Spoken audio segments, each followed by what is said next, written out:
In order to fully appreciate the good times, we really have to go through and understand the opposite, which is the bad times. It takes going through poor economic times really to appreciate the good economic times. It's almost like not really appreciating something that you have until it's gone.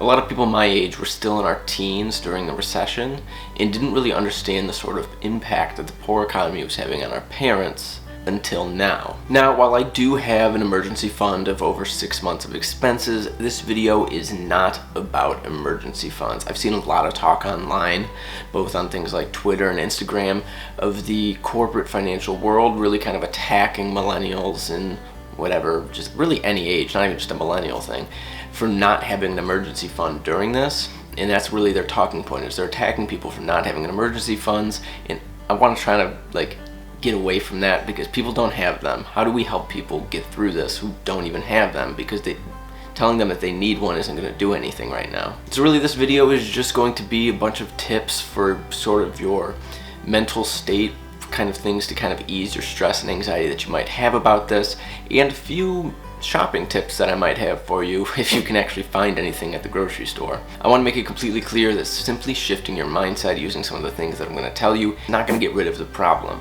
It's just going to help you get through the problem with a more positive mindset. So the first mental tip that I have to help you get through it is really hard to actually digest. It's really hard to kind of just accept that this is what it is, but it is to understand that what we're experiencing right now, while very serious and very life-threatening for some people, both financially and physically, is temporary. If you do your best work right now to potentially try and find work if you're out of work, or cut back on your lifestyle so that you have more access to your paychecks to spend on necessities in this moment, you might look back later in life and think that this was really just a detour towards the end result of your life, and it's not as big of a problem as we all thought it was. The second sort of mental tip I have to take with you during all of this is to not overcomplicate things or overthink things as we're moving forward.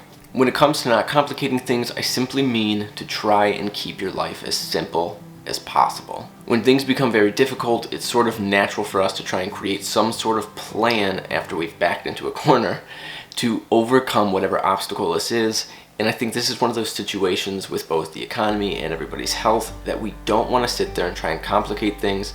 Listen to the professionals and just keep your life as simple as possible. The third sort of mental or physical shift you can do during this is to stick to a healthy lifestyle.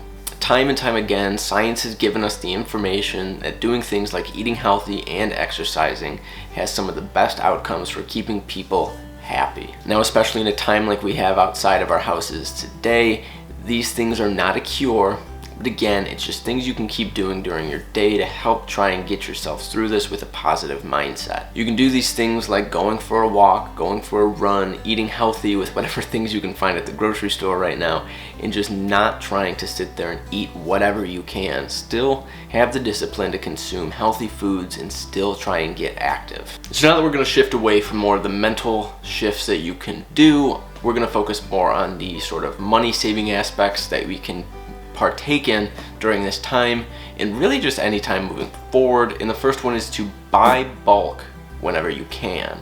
And I'm saying right now that I do not mean to sit there and hoard food as if there's going to be like a zombie apocalypse happening that we're seeing right now.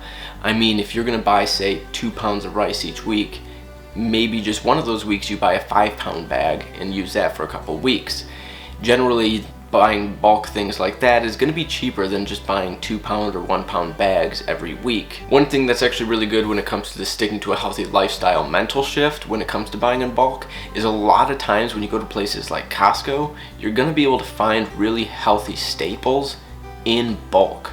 And finding those healthy staples in bulk brings us to our next sort of money saving tip, and that is to stick to healthy staples. This is not the time to get fancy with your meals. This is the time when it's kind of the boring broccoli, rice, and chicken meals. Buying things like this, it's cheap, it's healthy, and it's going to help you get through the rough times. It's nothing like just, you're not making 5-star dining quality meals in poor economic times. It's just a dumb thing to do. When it also comes to keeping to the staples and trying to keep your spending low, look towards the frozen fruits and vegetables. Generally speaking, they're gonna be cheaper. I don't know if there's really a ton of exceptions for that, but I know for the most part they're cheaper. And there's actually been a few studies that have looked at sort of the nutrient density between fresh and frozen fruits and vegetables. And they've actually found that the frozen fruits and vegetables had more nutrients preserved in them at the time of consumption compared to the fresh ones, because the fresh ones are picked before they're done ripening and they're shipped and they ripen and everything, and they're just sitting there not frozen and the nutrients aren't being preserved, compared to the frozen fruits and vegetables that are picked at the peak of ripeness and nutrient density and are flash frozen on the pick site.